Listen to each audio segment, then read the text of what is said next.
안녕하세요. 맞춤경매 부솔람입니다. 오늘은 어떤 하나 정보를 좀 말씀을 드리려고 해요. 어떤 거냐면 경매로 누군가가 낙찰을 받았습니다. 낙찰을 받았는데 이분이 전세권이 소멸되는 걸로 생각을 하고 낙찰을 받았어요. 그래서 말소기준 권리 뒤쪽에 있는 전세권 같은 경우는 다 소멸이 됩니다. 그래서 전세권 날짜를 봤더니 소멸이 될 걸로 생각을 하고 입찰을 들어갔어요. 그랬는데 이게 전세권은 소멸이 됐지만 주택임대차 보호법으로 인해서 대항력을 갖게 되는, 그래서 하나는 생각은 했는데 주임법을 생각을 못했어요. 그래서 낙찰자가 배당금, 미배당 보증금을 인수하게 되는 일이 좀 있었는데 불과 며칠 전입니다. 불과 며칠 전인데 아마 모르겠어요. 보시는 분들도 계셨을 수도 있는데 일단은 그 물건을 한번 좀 가져와 봤습니다. 그래서 이걸 통해서 하나는 우리가 좀 배울 부분이 있어가지고 그 내용을 좀 가져와 봤어요. 그러면 바로 한번 좀 말씀을 드려보겠습니다. 경상북도 경산시 하양읍 루체른 아파트예요.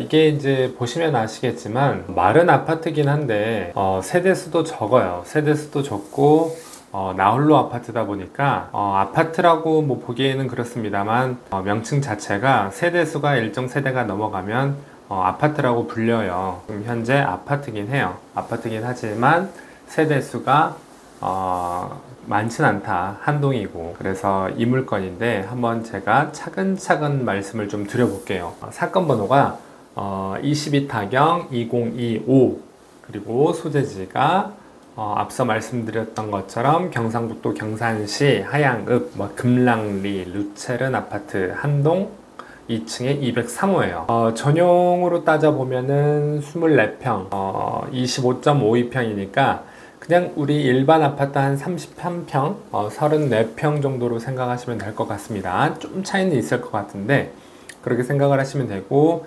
감정가가 2억 800이에요. 지금 2억 800이 나왔는데 보세요. 1차, 2차, 3차 계속 유찰이 됐습니다. 이렇게 계속 유찰이 됐다는 것은 일단은 우리가 한번 의심을 해보면 좋아요. 지금 1차, 2차, 3차 계속 유찰이 됐는데 일반적으로 계속 유찰이 됐다는 것은 뭔가가 있는 게 아닌가 라고 일단 의심을 해보면 좋습니다. 의심을 해보면 좋지만 또 무조건 의심만 해가지고 입찰 안 한다거나 그럴 필요는 없어요. 뭔가를 복잡한 이해관계를 해결을 하면 되기 때문에 꼭 그게 문제가 되는 건 아닌데 일단은 한번은 의심을 해보세요. 그래서 계속 유찰이 됐는데 9회차에 누군가가 낙찰을 받았습니다. 얼마까지 떨어졌냐? 2억 800에서 1100만 원까지 떨어졌는데 1200만 원을 쓰고 단독으로 낙찰이 됐어요. 근데 미납을 했죠. 미납을 한 이유를 찾아야 돼요. 미납을 한 이유를 찾아야 되는데 일단은 미납을 했고 다시 나왔죠. 다시 나왔는데 단독으로 또 낙찰을 받았어요. 3천만 원을 썼네요. 그리고 매각 결정 기일 해서 8월 21일 날 매각 결정이 됐습니다. 됐는데 일단은 미납을 한 이유부터 말씀을 드리면 이거예요. 이거는 매각 물건에 대해서 나와 있는 건데 제가 이거는 설명을 짧게 좀 드려볼게요. 이게 중요한 부분은 아니어서 짧게 드리겠습니다. 7층 중에서 2층이고 전용 25.52평, 일반평으로 뭐 33평, 34평이라고 생각하시면 됩니다. 그래서 토지 건물 합쳐가지고 2억 800이 감정가가 나왔어요. 위치를 봤더니 뭐 하양초등학교, 그리고 주변에 대학교가 몇 개가 있어요. 경일대학교, 대구 카톨릭대학교 몇 개 대학이 있습니다. 그래서 이런 정보들이 나와 있죠. 낙찰받았는데 대금 미납했다 라고 나와 있는데 임차인 현황을 봤더니 전세권 등기자가 있어요. 배당금 넣고 배당 순이익이 있다라고 하는데 이거 동일 인물이니까 동일인으로 보면 되고 대항력이 있어요. 보증금 1억 4천, 전입일자 8월 29일, 배당 요구도 했습니다. 임차 보증금 1억 4천, 그리고 뭐 이분이 있는데 이제 자녀다 뭐 이런 내용들이 있어요. 이건 보시면 되고 등기부등본을 보면은 지금 근저당 설정된 게 14년 9월 2일입니다. 그리고 전세권은 10월 6일이에요. 전세권의 접수일자가 더 늦어요. 접수일자가 더 늦다라는 거는 전세권은 소멸이 됩니다. 중요한 거는 전입일자예요. 전입일자가 보면은 8월 27일입니다. 8월 27일이고 8월 26일, 16년 8월 26일이니까 전세권의 접수일자는 10월 6일인데 전입일자가 더 빨라요.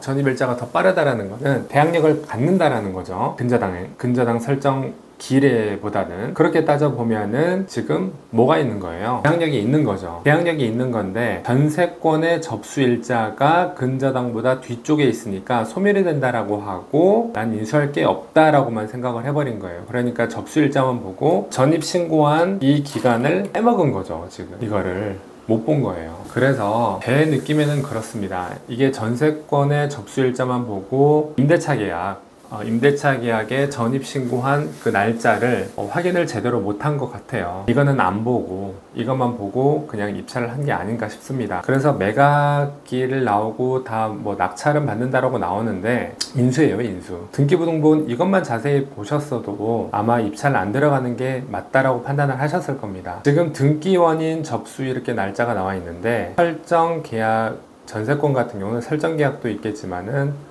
이걸로 이제 효력이 발생이 돼요. 근데 지금 9월 2일이죠. 9월 6일. 그래서 전세권은 소멸된다 하더라도 전입신고가 8월 27일 날 됐기 때문에 대항력이 있는 거예요. 그러면 여기서 하나 의심을 할 수가 있는데 전입신고가 되어 있는데 어떻게 근저당 설정이 돼 있고 새마을금고에서 대출이 나갈 수가 있었지? 라고 생각을 할 수가 있는데 이게 문제입니다. 통상적으로 주택담보대출 받으려고 하면은 그게 있어요. 예를 들어서 전입세대 열람원이나 확인을 합니다. 왜냐하면 은행에서 금융권에서 선순위를 잡아야 되기 때문에 누군가가 전입이 되어 있거나 아니면 임차인이 있거나 하게 돼버리면 근저당 설정을 하면서 선순위를 가져가야 되는데 후순위로 밀리기 때문에 이거를 항상 확인을 해요.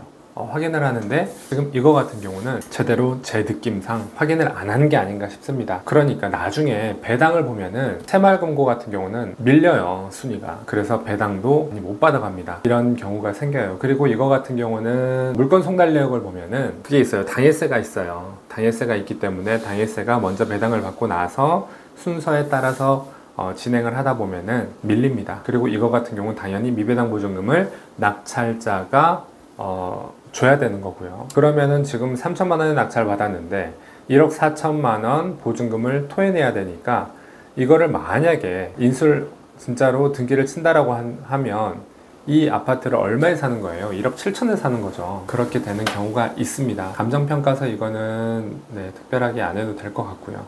이렇게 나와 있고요.